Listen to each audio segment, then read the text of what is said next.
ओम भूर्भुवः स्वः तत्सवितुर्वरेण्यं भर्गो देवस्य धीमहि धियो यो नः प्रचोदयात्। बात चल रही थी अपने स्तर को ऊंचा करने की। आप अपने जीवन के दृष्टिकोण को अगर ऊंचा करते हैं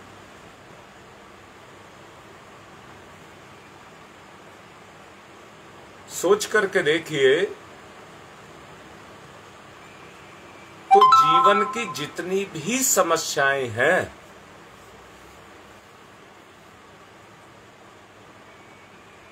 वो सब हल होना शुरू हो जाएंगी। जिंदगी की जितनी भी समस्याएं हैं वो सब हल होना शुरू हो जाएंगी।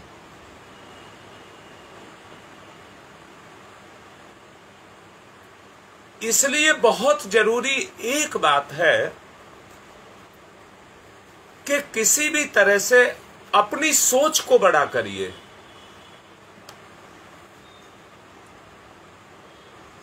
एक बात परम पूज्य गुरुदेव ने एक जगह लिखी है और वो ये लिखी है, हमारी आंख में दृष्टि है, कान में श्रवण शक्ति है, दिमाग में ज्ञान की शक्ति है, हाथ में कर्म की ताकत है, परंतु है ये सब अलग अलग। हाथ काम तो करता है परंतु करने का उद्देश्य क्या है इसको नहीं पता। मस्तिष्क का ज्ञान इसको नहीं है, इसको नहीं पता। ये बस करना जानता है, उसका परिणाम क्या होगा ये नहीं जानता। आत्म चेतना के जागृत हुए बिना व्यक्ति के लिए जो भी कर्म है वो कर्म उचित स्तर के होंगे या नहीं होंगे इसके बारे में कुछ नहीं कहा जा सकता। कर्म का स्तर अगर ऊंचा होगा तो आत्म जागृति मैं फिर से कह रहा हूं, ज्ञान से ज्ञान जागृत है, दृष्टि से नेत्र जागृत है, स्वर्ण शक्ति से कान जागृत है, परंतु सारे के सारे जागृत हैं आत्मा से। जब आत्म जागृति आएगी तो हाथ में भी परोपकार करने की भावना जगेगी। तन मन शरीर सब मिलकर के एक साथ अपने काम को करेंगे।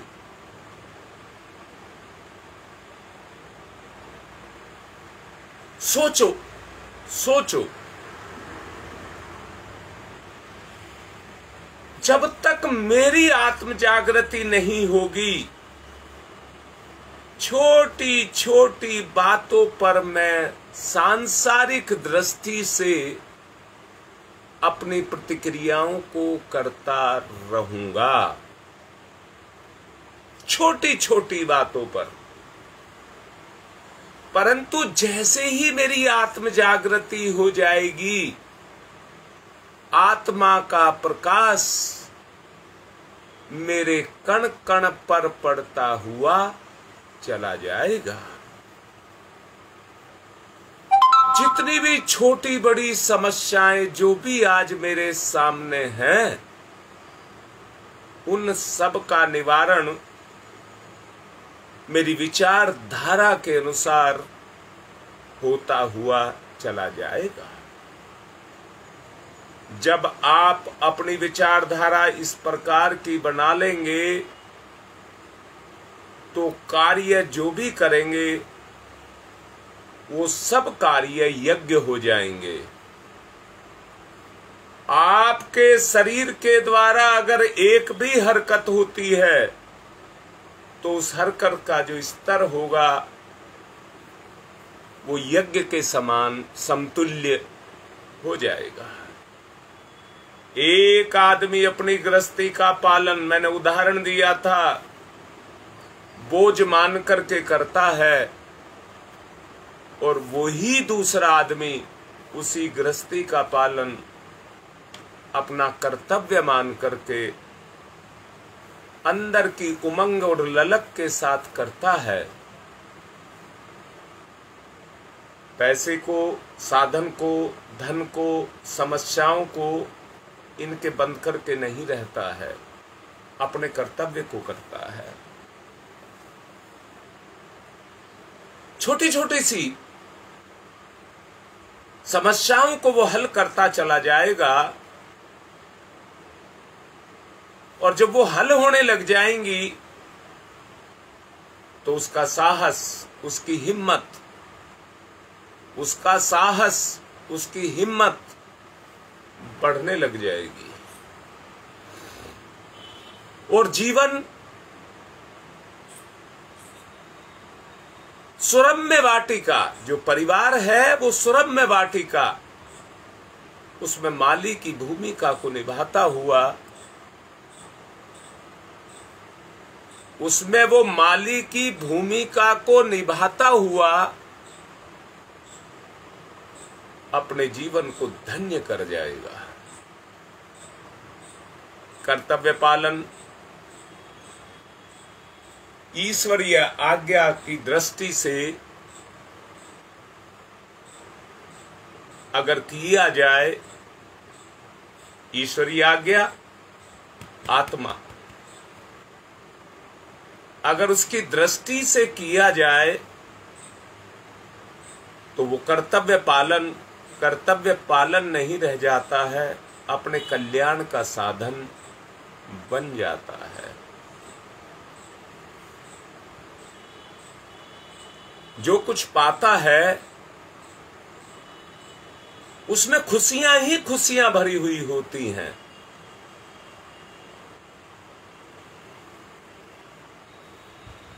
घर में एक ऐसा वातावरण बनता है जिसमें आदमी का मन लगता है। ऐसा एक वातावरण बन करके निकल करके आता है। मैंने अभी 2 व्यक्तियों का जिक्र किया। व्यक्ति दोनों ही थे, परंतु दृष्टिकोण में केवल अंतर था। दृष्टिकोण का वही अंतर व्यक्ति के स्वरूप को कैसा बनाता चला जा रहा था।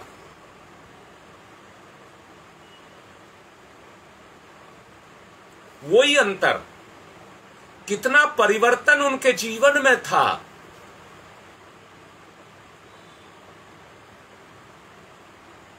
ये दृष्टिकोण का अंतर है। कार्यों के फल में जमीन आसमान का अंतर हो जाएगा। पहला गृहस्थी का पालन करते हुए ओछी कर्तव्य परायणता, स्वार्थपरता में तल्लीन रहता है। फल कार्य के अनुरूप ही, व्यक्ति की भावना के अनुरूप ही व्यक्ति को मिलते हैं। गृहस्थी को अपनी संपत्ति समझना और संपत्ति की रखवाली करना एक लोक व्यवहार है। इसमें पुण्य फल की कोई बात नहीं है। किंतु दूसरा व्यक्ति उसी की रखवाली अपने आप को माली की तरह से करता है, अपने स्वार्थों को हटा करके अपने परिजनों की भलाई के लिए कार्य करता है। वह एक प्रकार का मैंने बताया यज्ञ है। आंतरिक भावनाओं से ईश्वर दरबार में पाप पुण्य परखा जाता है। भले ही दोनों मजदूरों को बाहरी कार्य के समान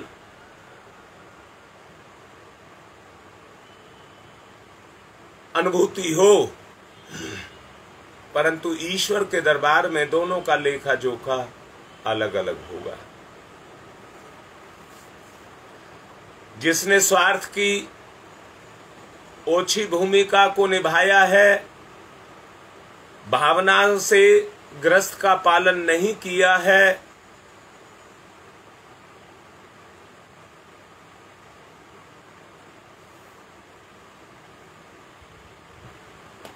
यहां मैं एक बात कह दूं, कर्म का बदला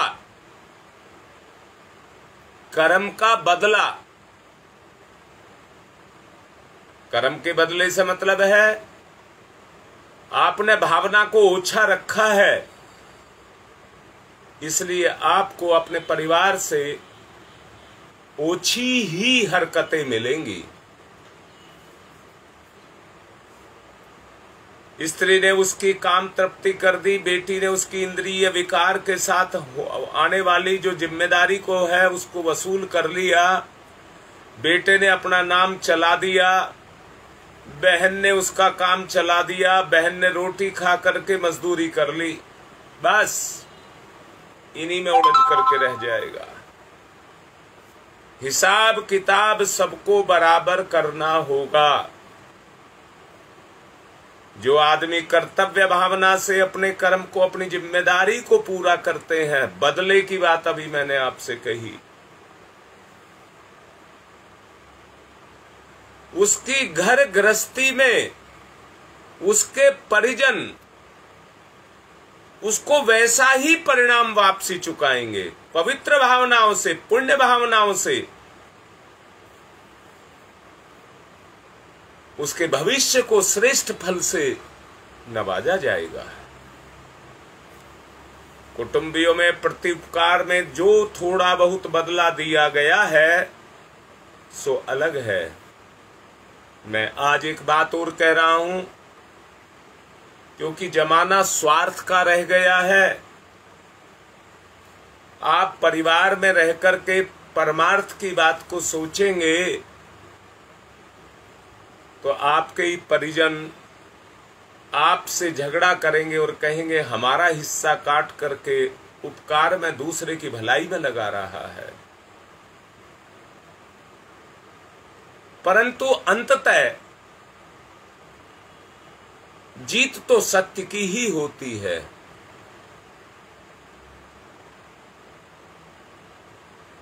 करने वाले को उसका लाभ मिलेगा ही मिलेगा।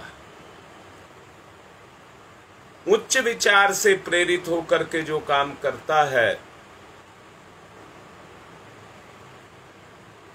जितना उसका उच्च विचार है उससे दुगना 3 गुना फायदा उस करने वाले को मिलता है। और मैं ये कह दूं, असंख्य गुना लाभ उसको मिलता है। बदला चाहने वाले, मालिकी जताने वाले, घर में कई आदमी ऐसे भी होते हैं जो अपनी इच्छाओं को पूर्ण करना चाहते हैं और वह अतृप्त रहते हैं। उनको लगता है कि हमारी इच्छा की तृप्ति नहीं हो रही और वो दुख को जताते हैं, जिनके कारण उनकी जिंदगी में दुख का साम्राज्य छाया रहता है। परिवार में कलह खड़ी हो जाती है। इसके विपरीत दूसरे आदमी लीजिए, वो अपनी खुदगर्जी की कोई बात नहीं करते, अंदर से ही नहीं होती, उनकी चेतना में ही वो गुण नहीं होता, उनके संस्कार में ही वैसे गुण नहीं है।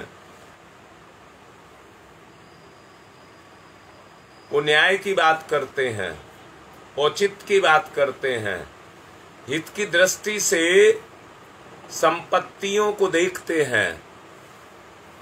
यदि घर का कोई आदमी उनकी बात को नहीं मानता, विरुद्ध आचरण करता है, तो भी उसे क्रोध नहीं करते। दुखी होना, कलह करना, इसका और कोई कारण नहीं है,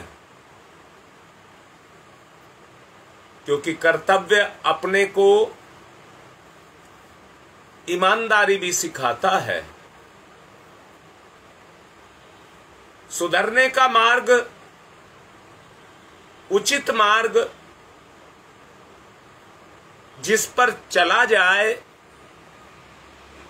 उसका किसी को ज्ञान नहीं हो पाता।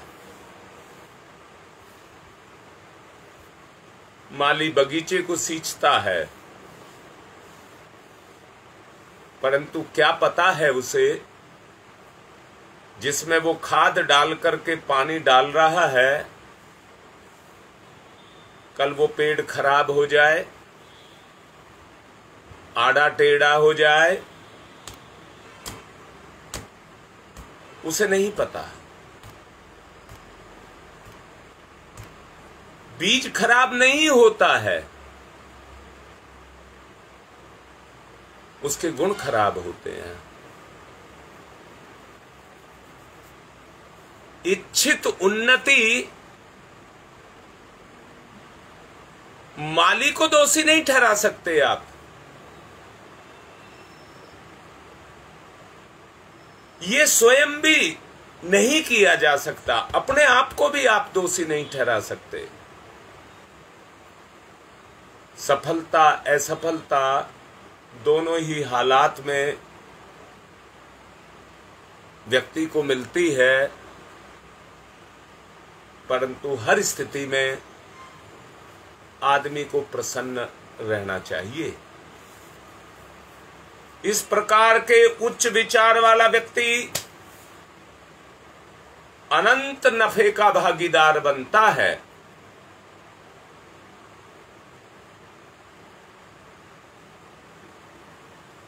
कर्तव्य बोध समय के अनुसार मुझे क्या करना चाहिए, उसका निर्णय लेने की क्षमता व्यक्ति के अंदर होनी चाहिए।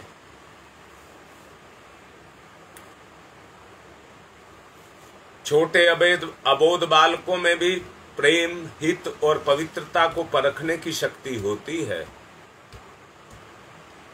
बड़े मनुष्यों में तो ये और भी ज्यादा हो जाती है। मालिकी की भाषा में कुटुंबी का पालन करने वाला और सेवा कर्तव्य की दृष्टि से पालन करने वाला रंग ढंग व्यवहार में बड़ा भारी अंतर होता है। इस अंतर को घर का हर आदमी बड़ी आसानी से समझ सकता, दूर नहीं कर सकता।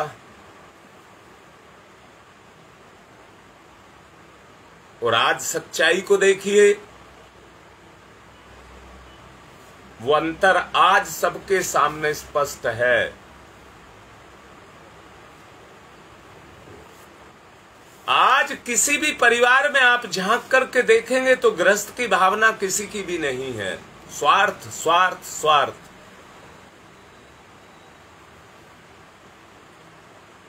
और एक नियम भी है, भले के साथ भलाई और बुरे के साथ बुराई, व्यवहार के साथ जुड़ी होती है।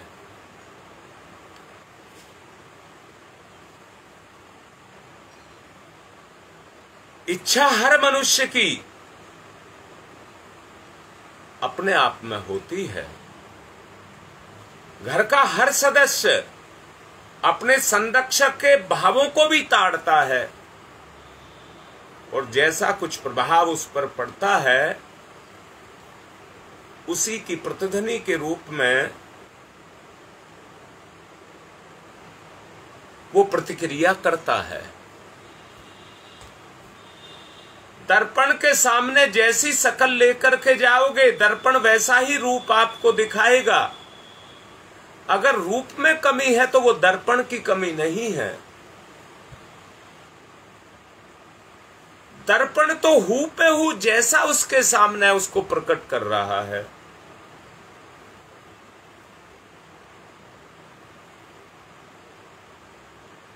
पक्के मकानों में, बड़े हॉल में जो बात जोर से कही जाती है वो उस हॉल में गूंजती है।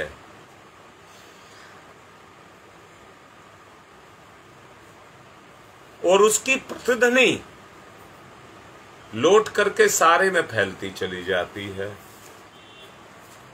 व्यवहार, भाव, उद्देश्य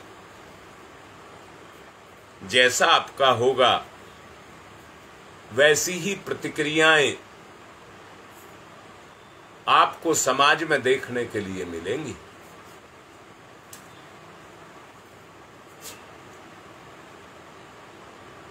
सच्चाई को देखिए,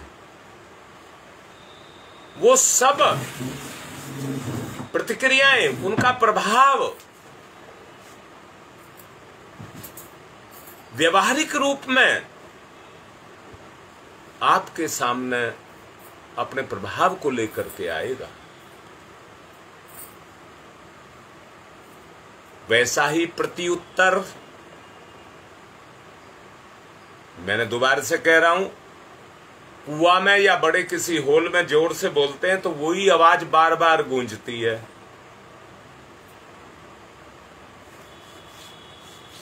वैसा ही प्रत्युत्तर वो आपको देती है।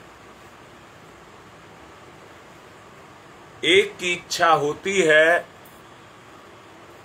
प्रत्यक्ष या परोक्ष रूप में सामने वाले की पीठ पीछे, मुंह पर या पेट में स्वार्थी के लिए स्वार्थपूर्ण और परमार्थी के लिए परमार्थपूर्ण भाव हरेक के मन में उठाती है।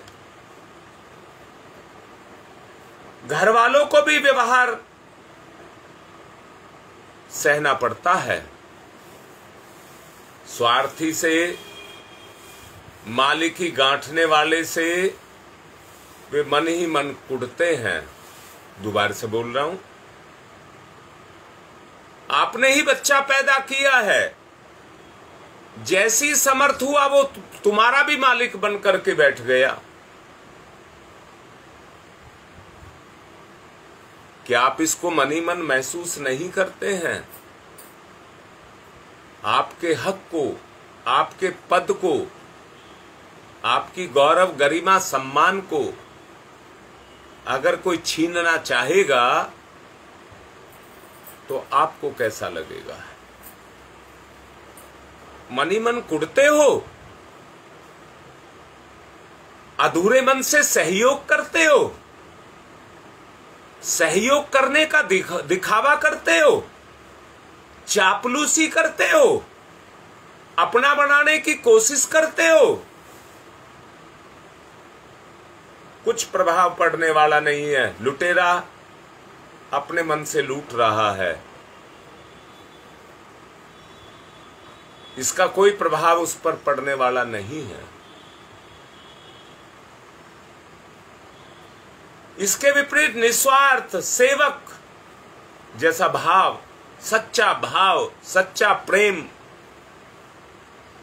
करते हुए अगर आप अपनी जिंदगी को जिएंगे तो आपके परिवार का हर सदस्य आप पर प्राण छिड़कने के लिए, न्योछावर करने के लिए तैयार रहेगा। स्वार्थी की अपेक्षा परमार्थी होना ज्यादा अच्छा है।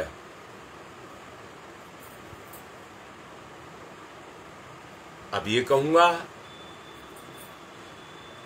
परमार्थ कर्म से होता है। ये मत सोचना आप अपने परिवार का लालन पालन कर रहे हैं तो आप परमार्थ कर रहे हैं। वो तो आपका स्वार्थ भी है, या कहिए आपकी नैतिक जिम्मेदारी भी है, आपका धर्म कर्तव्य भी है। परंतु मैं फिर से पूछ रहा हूं, क्या समाज की सेवा करना वो हमारा नैतिक धर्म नहीं है? उसी को परमार्थ कहते हैं। परिवार में रह करके जो अभी आपको समझाया गया है, उस भावना को परिवार के हर परिवारी में उभारा जाए, वो परमार्थ के लिए प्राण प्रण से अपने आप को न्यौछावर करें।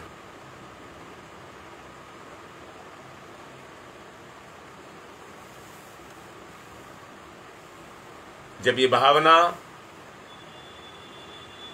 उच्च विचारों के रूप में उभरती हुई चली जाएगी, वो प्रभाव आपके परिवार में पैदा होता हुआ चला जाएगा। ये तो मैंने मोटा मोटी बात करी है। मोटा मोटी क्यों कह दिया? जब तक हम इस पर अपने कर्म की शुरुआत नहीं करेंगे। अच्छा, मुझे ये बताओ, आप जितने भी रोज लाइव पर जुड़ते हैं, छोटा छोटा, इतना बड़ा नहीं कह रहा, छोटा छोटा पुण्य और परमार्थ हम ढूंढते फिरें और उसको करें, तो हम सबके मिलकर के कितना बड़ा पुण्य हो जाएगा, जिसके भागीदार, हिस्सेदार हम सब होंगे। हम सब होंगे। सीता जी पैदा हुई थी सभी ऋषियों के पुण्य से, जिसने रावण जैसे आताताई को धराशाही कर दिया।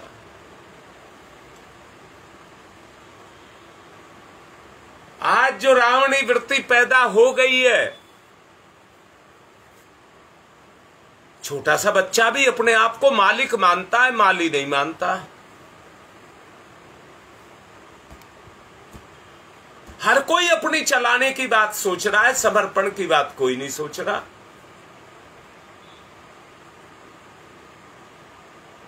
हर कोई अपने स्वार्थ की बात सोच रहा, परमार्थ की बात कोई नहीं सोच रहा। तो जरा सोच विचार करके देखो, अपने जन्म लेने को धन्य, अपने परिवार को स्वर्ग,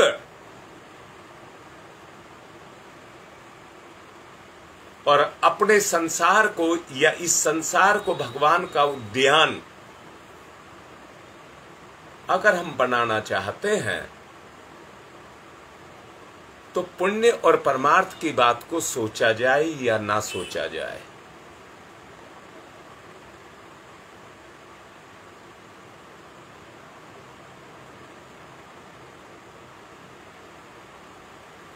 मेरा मन है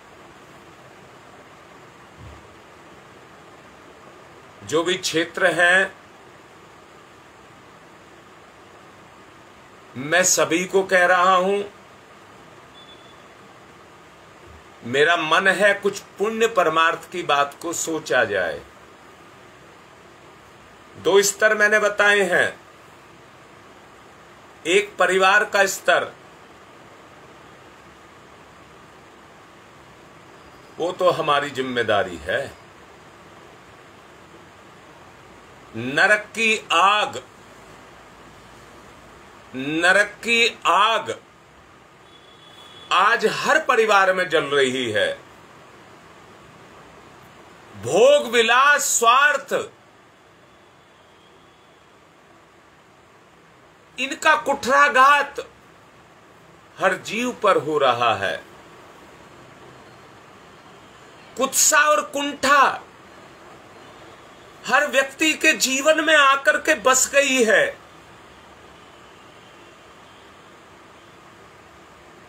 आंतरिक पीड़ा है मेरी। कैसे इस परिवार को उबारा जाए?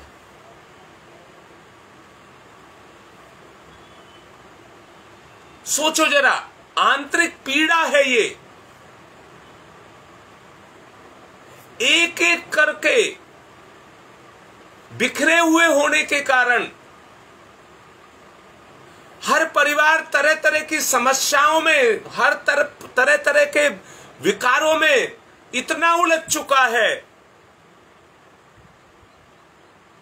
कि आदमी की अवस्था क्या है वो अंदर से वो ही जानता है।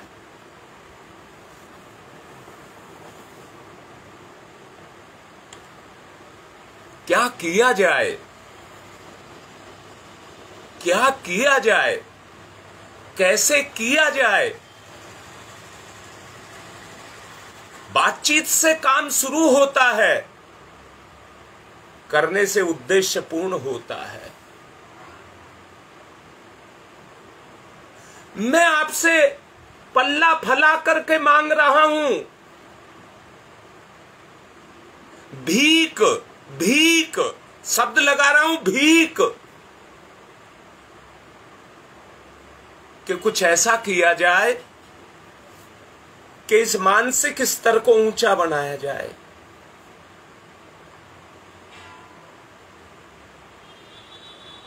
क्या आप तैयार हैं? अकेला करना होता तो भगवान कर लेता, भगवान करता तो प्रलय आएगी, क्योंकि हम कोई ऐसे है ही नहीं जो उसके लायक हो, जो वो चाहता है उस लायक हो। अगर वो हमें बदलना चाहता है तो हमें जीवन ही बदलना पड़ेगा और कहीं ऐसी जगह जाना पड़ेगा जहां उस तरह का वातावरण हो।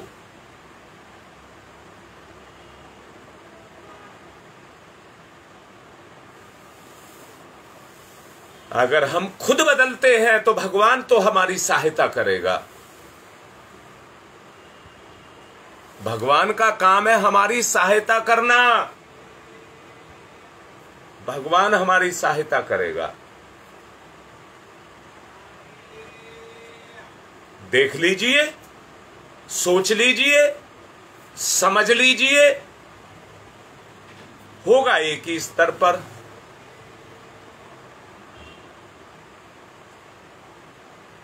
भाई मैं मालिक नहीं हूं, मैं माली हूं, अपने इस परिवार का मैं माली हूं।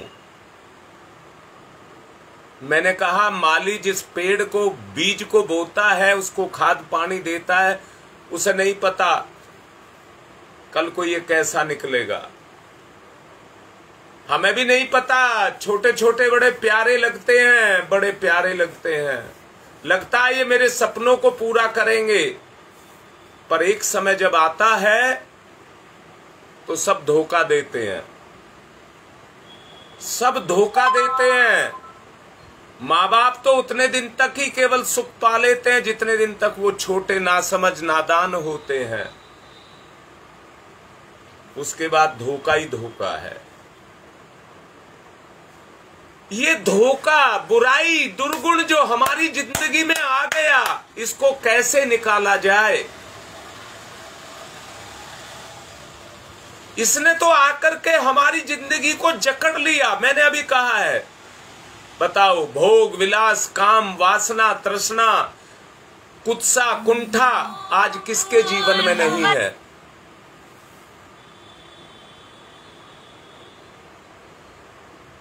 इसने हमारी जिंदगी को जकड़ करके रख दिया है। कैसे इन बंधनों को काटा जाए, कैसे इन बंधनों को काटा जाए, इसके बारे में सोचने की आवश्यकता है। मिलकर के चले बगैर कुछ होने वाला नहीं है। आदमी जो सीखता है, देख करके सीखता है, करके सीखता है, समझ करके सीखता है। इसलिए हमें अपने जीवन, इस परिवार की, आप सबको मिला करके, जो सुन रहे हैं, नहीं सुन रहे, उन सबको मिला करके जो परिवार का गठन किया गया है, उसमें उस बदलाव को लाने की आवश्यकता है।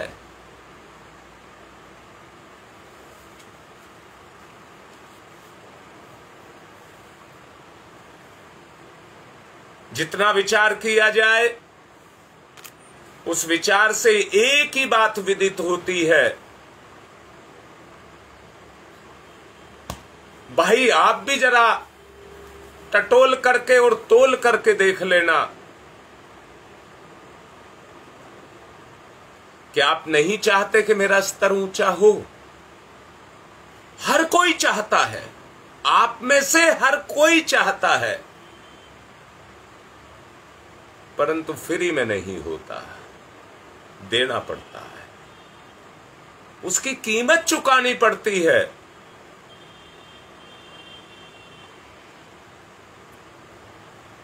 भोग विलास की बात तो सब सोचते हैं, पुण्य परमार्थ की बात क्यों ना सोची जाए। भोग विलास ने हमारे जीवन को नर्क बना दिया, स्वार्थी बना दिया। पुण्य परमार्थ की बात को सोचिए। अपने आप को ऊंचा उठाना है, लौकिक और पारलौकिक दोनों स्तर पर। जिस स्तर पर आप अपने आप को ऊंचा उठाएंगे उसी क्षेत्र में आपको उसका लाभ मिलेगा।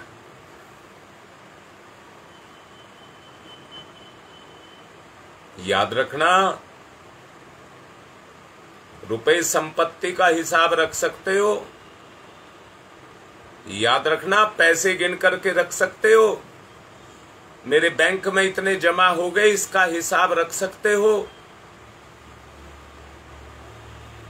परंतु पुण्य की गणना करना आपके बलबूते नहीं है, आपके बलबूते नहीं है। और याद रखना, पुण्य का एक बार बीज बो दिया तो आपने पेड़ लगा दिया, वो अपनी फसल पैदा करता रहेगा, आपका खाद पानी उसको मिलता रहेगा, आपका स्वभाव उसको मिलता रहेगा। पुण्य के बीज बोते चले जाओ और इतने बो दो कि सारी दुनिया उसके फल खाए।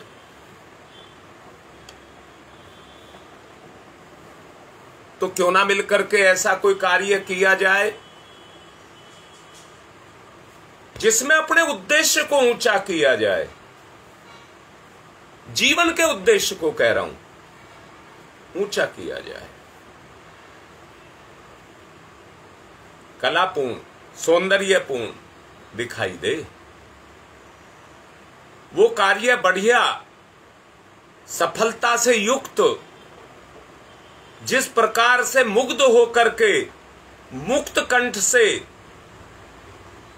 किया जाएगा, दुनिया प्रशंसा भी उसकी मुक्त कंठ से ही करेगी।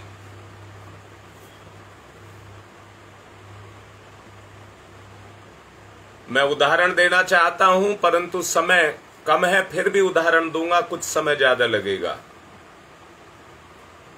एक मोची स्वार्थ से परिपूर्ण होकर के किसी के जूते बनाता है, तली में वो माल लगाता है, घिस गई है माल लगाता है, खराब चमड़ा लगा करके ऊपर से पालिश करके चमकीला बना देता है, खूबसूरत बना देता है, दाम असली के लेता है।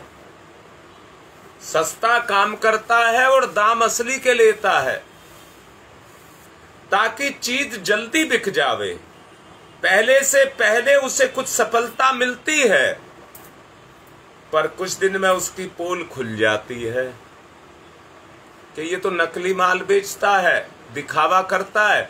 मैंने माल की बात इसलिए यहां नहीं रखी क्योंकि कर्म को मुझे प्रधानता देनी थी। उसकी चालाकी खुलती है, ग्राहक उससे नाराज होते हैं, फिर कभी उसके यहां माल खरीदने या अपना जूता ठीक कराने नहीं आते, समाज में उसकी निंदा होती है। मित्रों,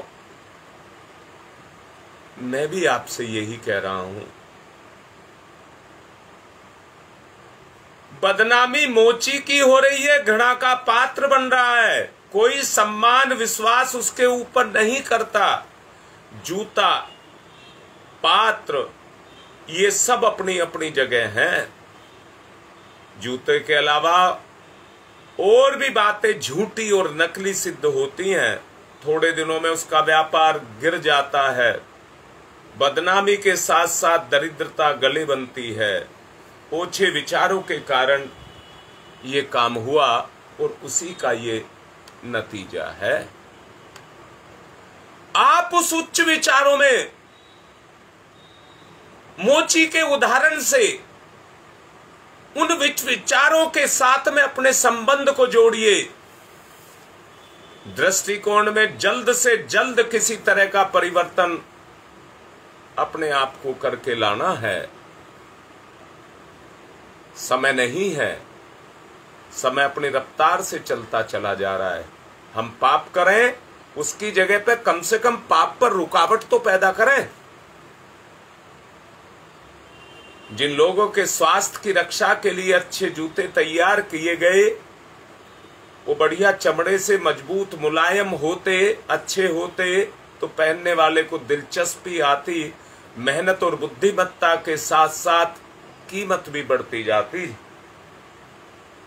व्यापार भी बढ़ता, उसकी दुकान आरंभ होती जो कहीं सड़क पर बैठ करके लगा रहा था। जो ग्राहक एक बार चीज खरीद लेता है, सदा के लिए उसका ग्राहक बन जाता है। अपने संबंधियों से प्रशंसा करने के लिए ग्राहक अपनी मेहनत को जुटाता है। मोची की बिक्री बढ़ती, अच्छे जूते के लिए उसकी कीर्ति फैलती, ईमानदारी के लिए प्रसिद्ध होता, जीवन के दूसरे कार्यों में भी उसे ईमानदारी और विश्वसनीयता उसकी बढ़ती जाती, जिसके परिणाम उसकी प्रतिष्ठा और पैसा दोनों बढ़ते चले जाते। इस पर मैं अभी कल फिर बोलूंगा और मेरा मन भी है कि कुछ परमार्थ के कार्य जोड़े जाएं। आप में से जो भी इंटरेस्टेड हैं, जो लगाव करते हैं परमार्थ से, छोटे छोटे काम जो ले सकते हैं मेरे से ले सकते हैं।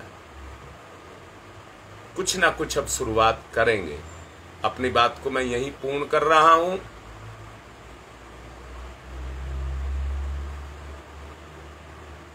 आत्मिक निवेदन के साथ में जो पुण्य परमार्थ की जिंदगी,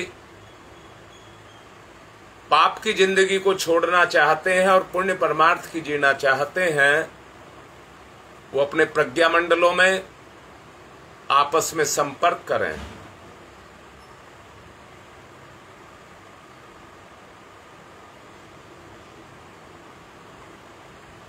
आज की बात को मैं यहीं पर विराम दे रहा हूं।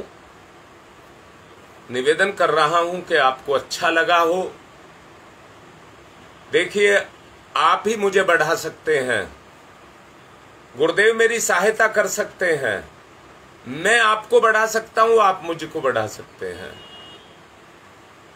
सोच समझ करके जो आपको अच्छा लगे करना।